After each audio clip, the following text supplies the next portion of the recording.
The sand around Corporal James Mitchell turned dark red within seconds.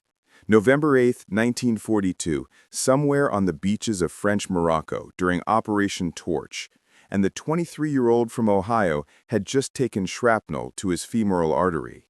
His buddies dragged him behind a disabled landing craft, but everyone knew what came next. In World War II's early campaigns, soldiers with severe hemorrhaging had maybe 20 minutes before shock shut down their organs. The nearest field hospital sat 3 miles inland, requiring at least an hour of rough transport over enemy-contested terrain. Mitchell's heart hammered against his ribs as his blood pressure dropped. His vision started tunneling. The medic crouching over him, a skinny kid from Iowa named Robert Hayes, made a decision that could earn him a court-martial.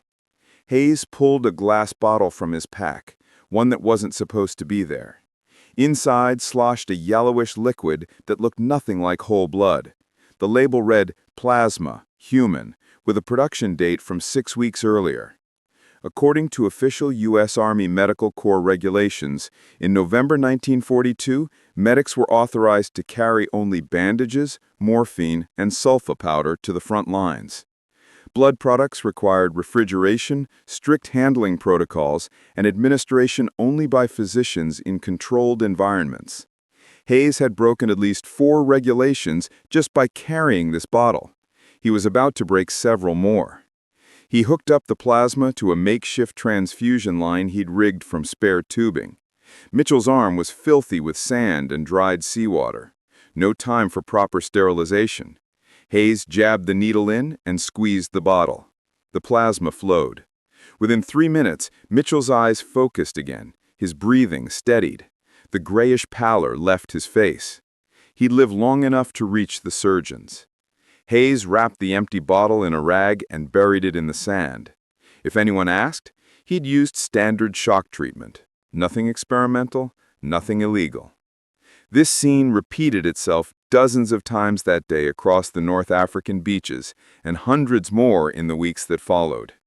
Medics who'd secretly stockpiled plasma were watching soldiers survive wounds that would have killed them just months earlier during the Pacific Island campaigns. But here's what made this truly remarkable. The plasma they were using hadn't been officially approved for frontline use. The bottles came from unauthorized channels, smuggled forward by medical officers who trusted battlefield results over bureaucratic caution.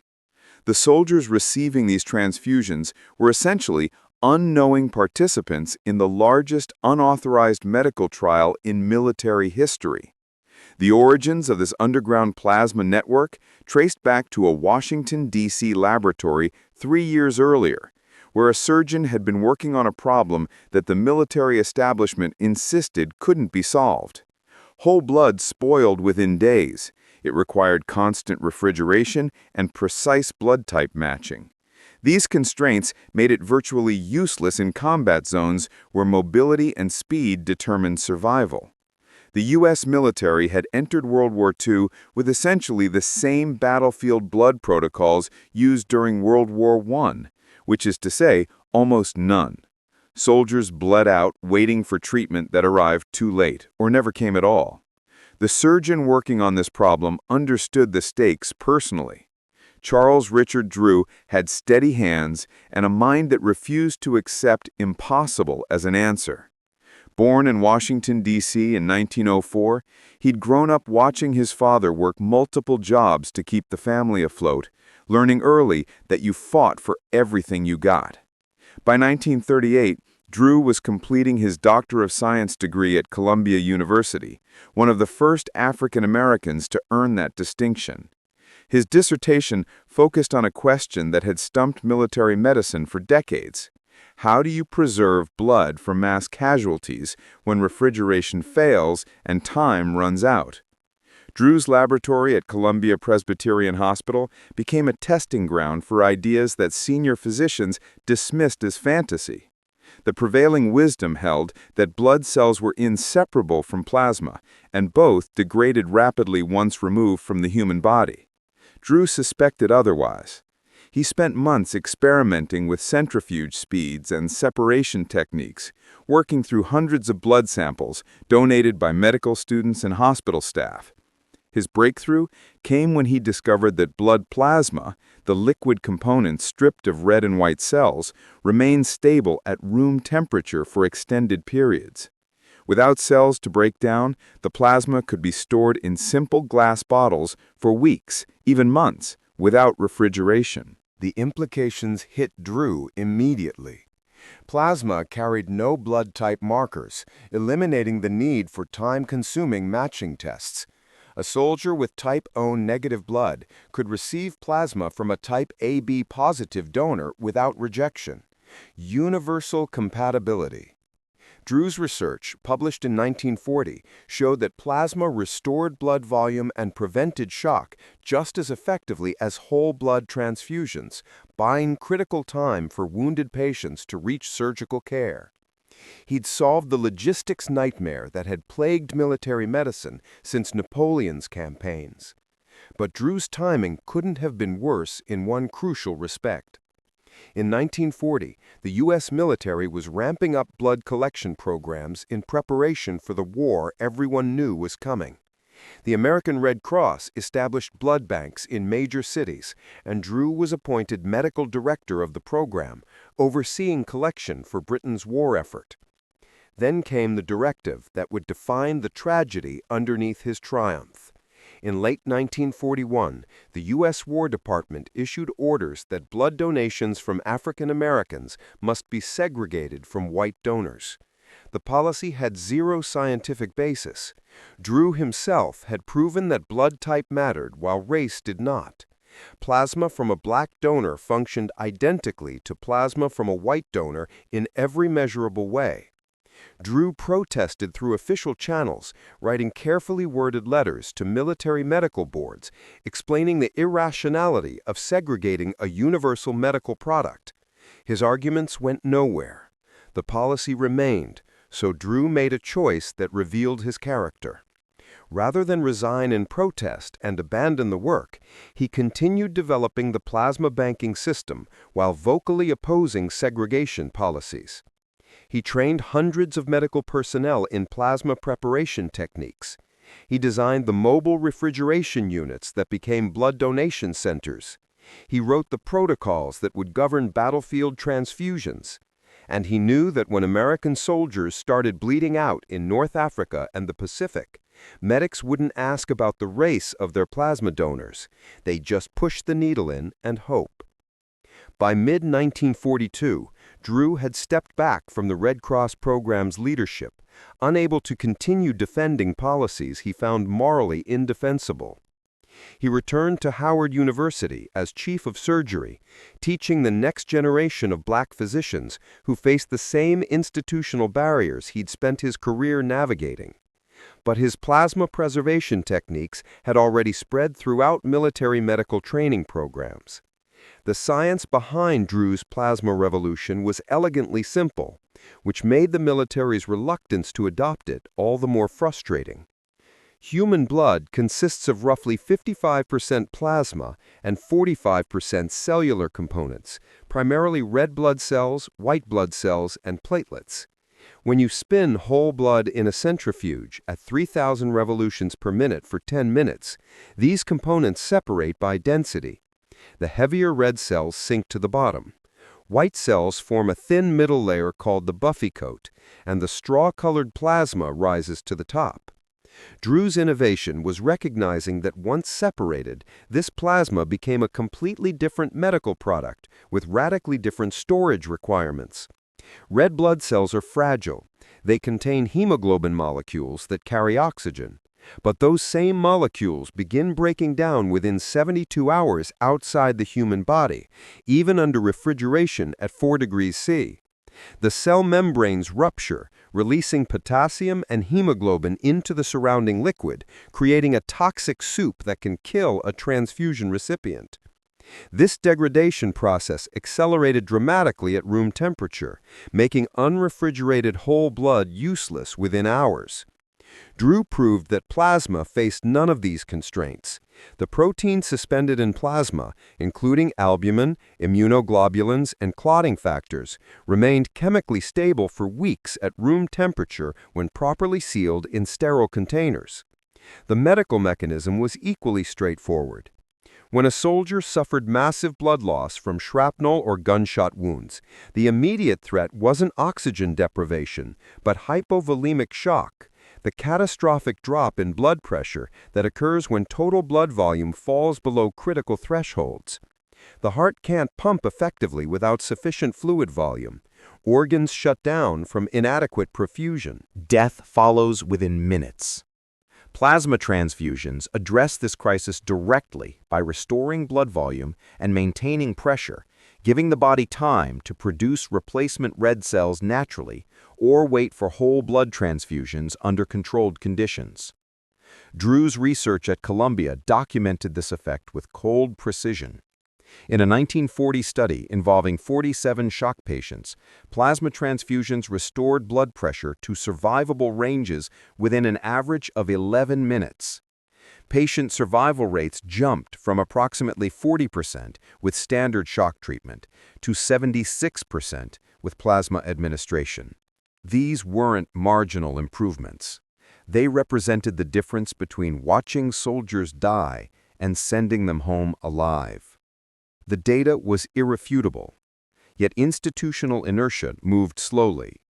Military medical committees wanted more studies, longer observation periods, additional safety protocols. Soldiers kept bleeding while bureaucrats deliberated. The production process Drew developed could be scaled efficiently. Blood donations arrived at collection centers where technicians performed basic disease screening, primarily for syphilis, which was detectable through the Wassermann test, developed decades earlier. Clean blood went into sterilized glass bottles and spun in industrial centrifuges. Technicians siphoned off the plasma layer, added a small amount of sodium citrate to prevent clotting, then sealed the bottles. Each unit contained roughly 250 milliliters, enough to stabilize one shock patient or extend the survival window for someone with moderate hemorrhaging. Unlike whole blood, these bottles could be packed in standard supply crates and shipped anywhere without special cooling equipment. By early 1942, Drew's methods had produced thousands of plasma units stockpiled in Britain and the United States. The American Red Cross plasma program he'd helped establish was producing 6,000 units weekly by March of that year. But official U.S. military policy still restricted plasma use to rear echelon hospitals where physicians could supervise administration. The regulations made logical sense from a risk management perspective. Introducing any blood product carried infection risks and potential complications. Better to restrict usage to controlled environments where trained doctors could respond to adverse reactions. Robert Hayes, the Iowa medic who'd transfused Corporal Mitchell on those Moroccan beaches, hadn't stumbled onto plasma by accident. 3 weeks before Operation Torch launched, he'd been part of a quiet conversation in a supply tent outside Oran, where a battalion surgeon named Major William Keller was distributing bottles to selected corpsmen. Keller spoke in low tones, explaining what these bottles contained and why they weren't appearing on any official inventory sheets. The plasma had arrived through medical supply channels, properly manufactured and tested, but Keller was redirecting it forward against explicit orders from the Medical Corps headquarters. He was trusting his medics to use it wisely and critically to keep their mouths shut about where it came from. This wasn't an isolated incident. Across the North African theater in late 1942, dozens of medical officers were running similar operations. They'd read Drew's research. They'd seen the survival statistics from British units that had been using plasma more aggressively since 1941. They understood that the official restriction keeping plasma in rear hospitals meant soldiers would die from treatable shock before evacuation could reach them. So they broke the rules. Some physicians simply misplaced plasma shipments intended for field hospitals, allowing the bottles to drift forward to battalion aid stations. Others forged requisition forms, ordering plasma under authorization codes they weren't entitled to use. A few had connections with Red Cross workers who looked the other way when supplies went missing. The medics receiving these bottles understood the stakes extended beyond their patients. If plasma administration at the front went wrong, if soldiers died from transfusion reactions or contaminated units, the physicians who'd authorized this underground distribution network would face courts-martial. Their medical licenses would be revoked. Careers built over decades would end. So the medics developed elaborate concealment protocols. They carried plasma bottles wrapped in blankets and extra clothing to prevent telltale clinking sounds during inspections. Some buried small caches near planned battle positions, marking locations on hand-drawn maps they kept separate from official documents. Others hid bottles inside hollow logs, abandoned buildings, or underneath medical supply crates that inspectors rarely examined thoroughly. The administration techniques were improvised, but increasingly standardized as medics shared knowledge. Plasma came in both liquid and dried forms by 1942. The liquid version was simpler but heavier to carry. Dried plasma, which required reconstitution with sterile water before use, was lighter and even more stable, capable of lasting years without degradation. Medics learned to perform transfusions under conditions that would horrify any hospital-trained nurse. They'd wipe injection sites with whatever alcohol they could scrounge, sometimes just cleaning the skin with a wet rag when nothing else was available. They learned which veins in the arm and hand offered the best access points when working on patients covered in mud and blood. They discovered that you could run plasma faster than whole blood without triggering adverse reactions, pushing a full bottle in under 5 minutes when time was critical. The medics also developed recognition systems to identify which of their peers were carrying plasma, a small tear in a particular pocket, a specific way of arranging gear on their belts. These subtle markers allowed them to share supplies during mass casualty events without drawing attention from officers who might ask uncomfortable questions. When a medic went down, his buddies knew to check those hidden compartments first, retrieving the plasma bottles before anyone else inventoried his gear. The network operated on trust and shared desperation. Every medic carrying unauthorized plasma knew he was risking punishment, but every medic had also watched soldiers bleed out while waiting for evacuations that arrived too late. Operation Torch kicked off before dawn on November 8, 1942, with 107,000 Allied troops hitting 3 separate landing zones across French Morocco and Algeria. The Western Task Force, where Corporal Mitchell took his shrapnel, faced unexpectedly fierce resistance from Vichy French forces around Casablanca and Port Lyautey. What planners had anticipated as a relatively unopposed landing turned into a 3-day slugfest with significant casualties. The Eastern and Center Task Forces around Oran and Algiers encountered similar problems. Artillery fire raked the beaches. Machine gun nests covered every approach. Soldiers were getting hit in the water before they even reached sand, and the wounded were piling up faster than evacuation systems could handle. This was exactly the nightmare scenario that Major Keller and his fellow rule-breaking physicians had prepared for. Within the first 6 hours of the landings, medics across all 3 task forces were cracking open their hidden plasma supplies. A corpsman named Eddie Schultz, working with the 1st Infantry Division near Oran, later estimated he administered plasma to at least 40 soldiers during the first day alone, working through his entire stash by nightfall. He watched men with abdominal wounds, leg amputations, and chest trauma stabilize enough for the brutal journey to field hospitals several miles inland. Without plasma, Schultz figured maybe a third of those 40 would have survived the transport. With it, he lost only 3 during evacuation, and 2 of those had injuries so catastrophic that no amount of fluid replacement could compensate. The scale of unauthorized plasma use during Torch was staggering when you pieced together the fragments from unit records and personal accounts. Conservative estimates suggest that medics administered plasma to somewhere between 800 and 1,200 casualties during the first week of operations, with the heaviest concentration during those chaotic first 3 days. Not a single authorization for frontline plasma use existed in official channels. Every one of those transfusions violated standing protocols. Yet the results were undeniable. Battalion aid stations that normally expected 60% mortality rates among severe hemorrhage cases were seeing those numbers flip to 60% survival rates. The difference was plasma, delivered within minutes of injury rather than hours later at field hospitals. The physicians coordinating this underground network took careful notes, though they couldn't document everything openly. Major Keller kept a private journal, never officially submitted but preserved in his personal papers, where he tracked outcomes. On November 11th, he wrote that his sector had handled 73 plasma transfusions in 72 hours with 0 adverse reactions and a survival-to-surgery rate that exceeded anything he'd witnessed in 20 years of medical practice.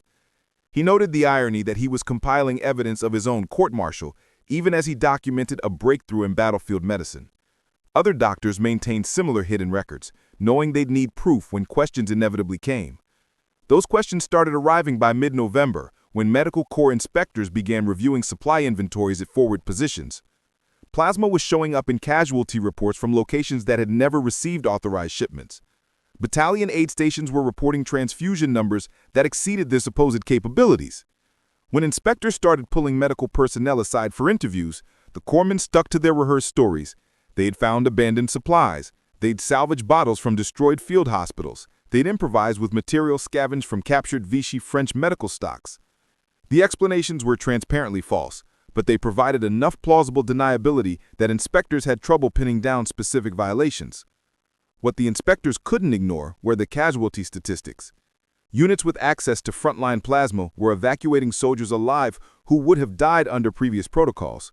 The survival rates were documented in official after-action reports that nobody could dismiss.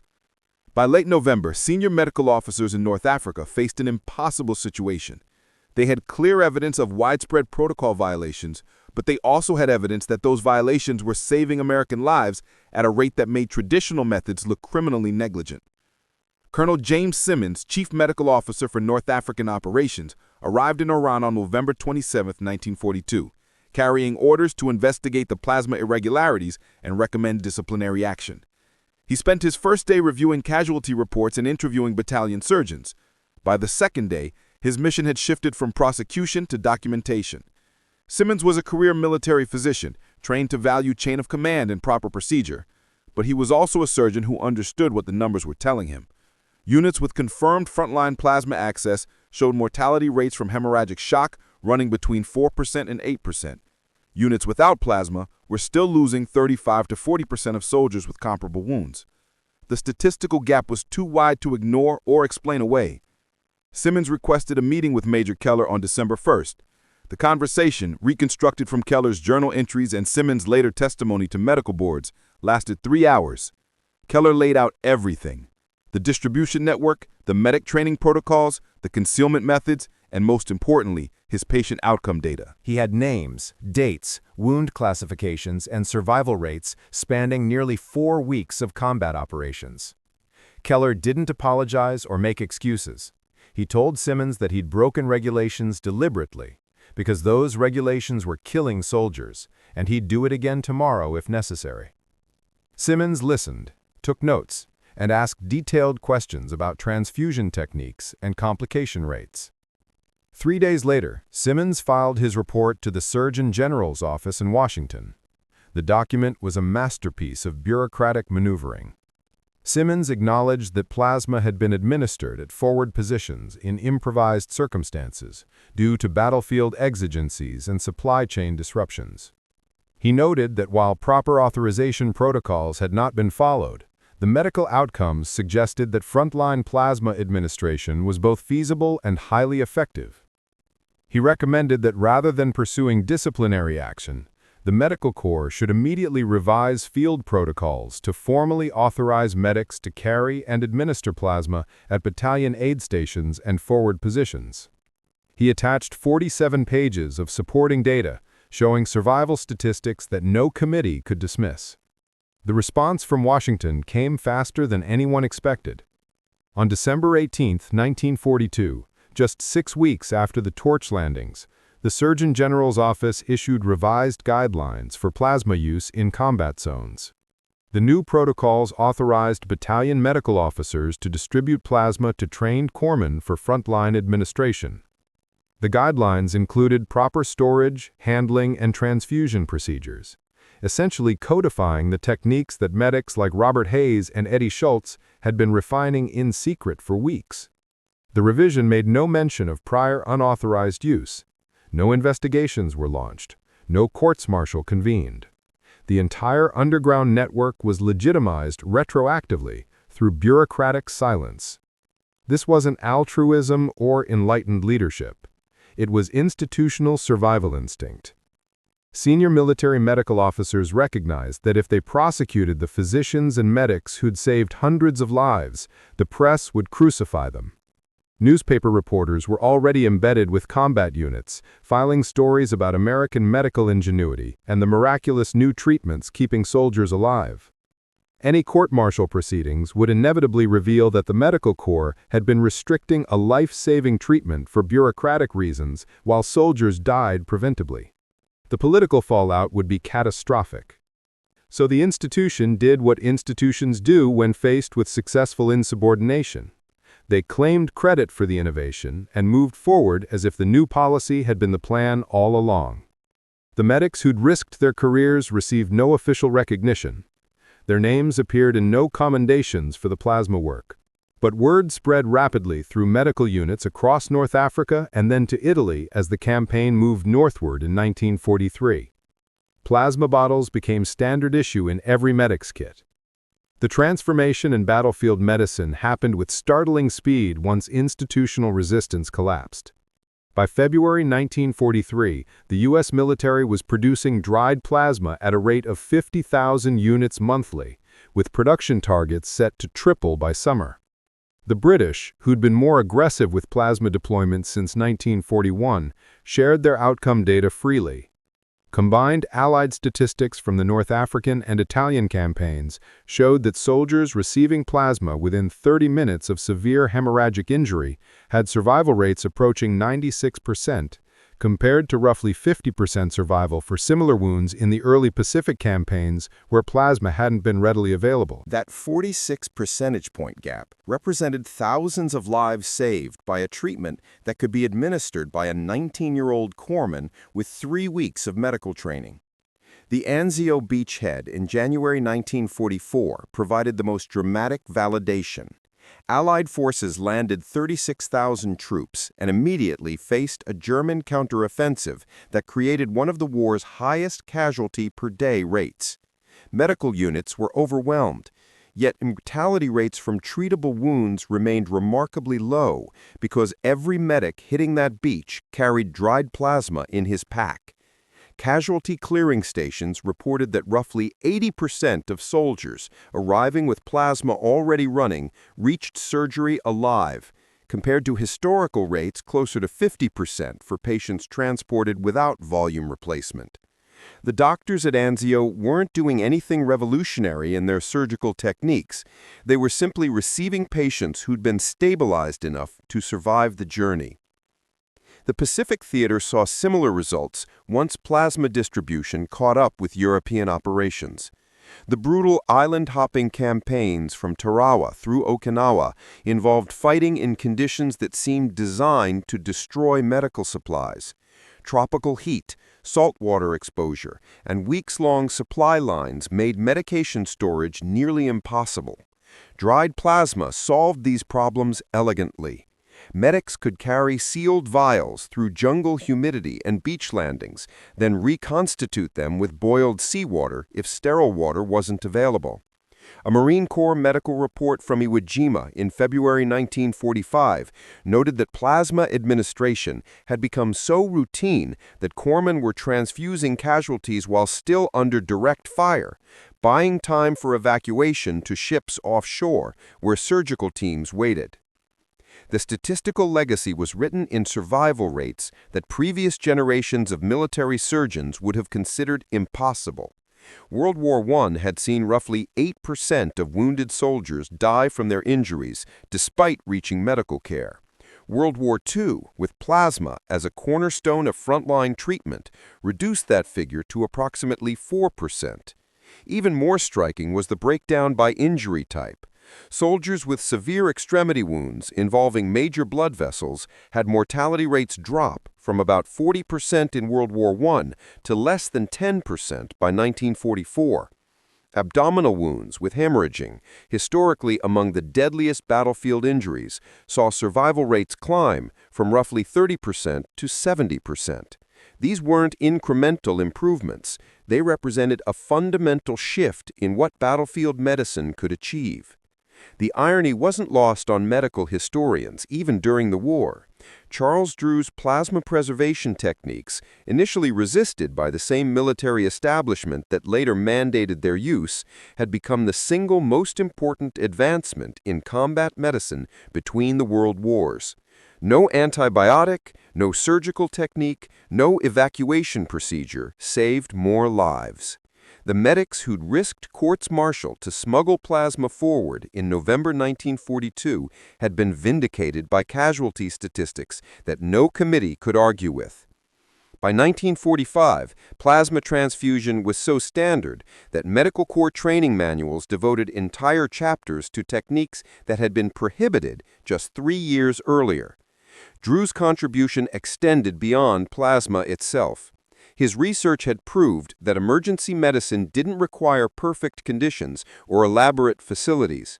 Sometimes the life-saving intervention was simple fluid replacement, delivered fast, consequences managed later.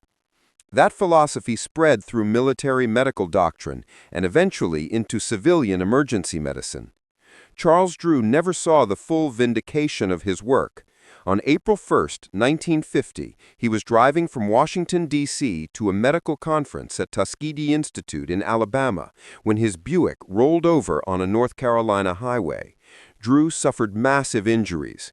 3 other physicians in the car survived with lesser trauma, but Drew had taken the worst of the impact.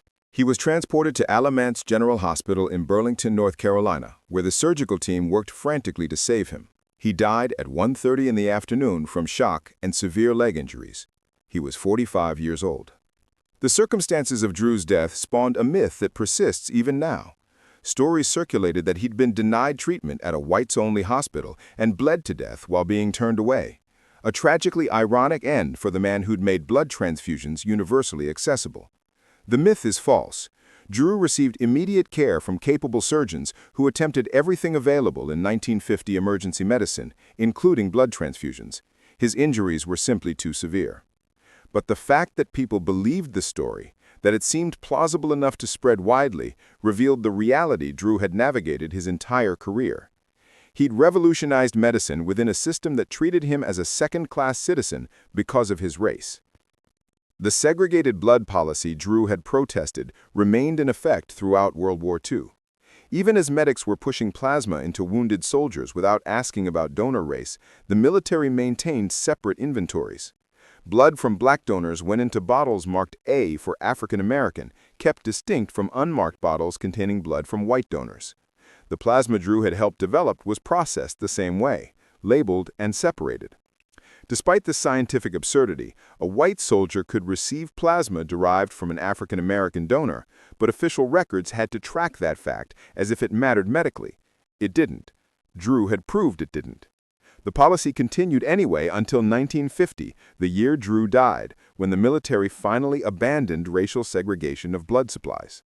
The medics who'd smuggled plasma forward in 1942 never knew they were part of Drew's legacy. Most probably never heard his name. Robert Hayes, the Iowa corpsman who'd saved Corporal Mitchell, returned home in 1945 and worked as a veterinary assistant for 40 years.